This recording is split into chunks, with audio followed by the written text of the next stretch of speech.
நம்ம டே 18லேயே common mistakes பார்க்கலாம். ஐடியாஸை நம்ம கிளியராக எக்ஸ்பிளைன் பண்ணும்போது சின்ன சின்ன காமன் மிஸ்டேக்ஸ்லாம் நம்ம விடலாம். ஸோ இதில் என்னென்ன காமன் மிஸ்டேக்ஸ்லாம் இருக்குது அப்படிங்கிறத நம்ம இந்த கிளாஸில் இப்போ பார்க்கலாம்.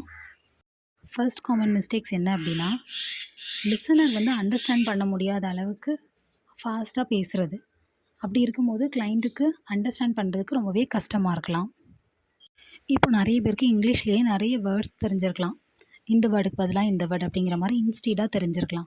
அந்த மாதிரி வேர்ட் இருக்கும்போது நீங்கள் அதை யூஸ் பண்ணும்போது கிளைண்ட்டுக்கு சம்டைம்ஸ் அண்டர்ஸ்டாண்ட் பண்ண முடியாத மாதிரி இருக்கும். நம்ம கிளைண்ட்டுக்கிட்ட பேசும்போது அவங்களுக்கும் புரிகிற மாதிரி இருக்கணும். நம்ம ஃப்ரெண்ட்ஸ் அண்ட் ஃபேமிலிக்கிட்ட யார்கிட்ட நம்ம பேசினாலுமே அவங்களுக்கும் அந்த வேர்டை பற்றின கொஞ்சம் நாலேஜ் இருக்கிற மாதிரி தான் நம்ம பேசணும். ஸோ இந்த காமன் மிஸ்டேக்ஸை நீங்கள் கண்டிப்பாக விடாதீங்க. நெக்ஸ்ட், ஆர்டர்ஸே இல்லாமல் பேசுகிறது. ஃபர்ஸ்ட் உள்ளதை லாஸ்ட்டில், லாஸ்ட் உள்ளதை ஃபர்ஸ்ட்டில், மிடில், இந்த மாதிரி கிளியர் எக்ஸ்ப்ளனேஷன் கொடுக்காம பேசுகிறது. அந்த மாதிரி பேசுகிறத கண்டிப்பாக அவாய்ட் பண்ணிடுங்க. அண்ட் ஃபோர்த் ஒன், இப்போ நீங்களே ஒரு எக்ஸாம்பிள் மாதிரி எடுத்துக்கோங்க.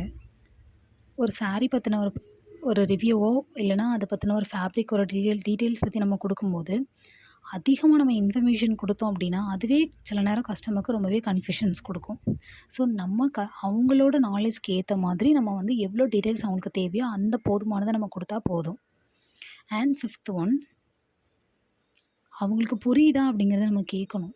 அவங்களுக்கு புரியலை அப்படின்னா நம்ம அதை கண்டினியூ பண்ணி வேஸ்ட். ஸோ அதுக்கு ஏற்ற மாதிரி நீங்கள் எப்போவுமே பேசணும்.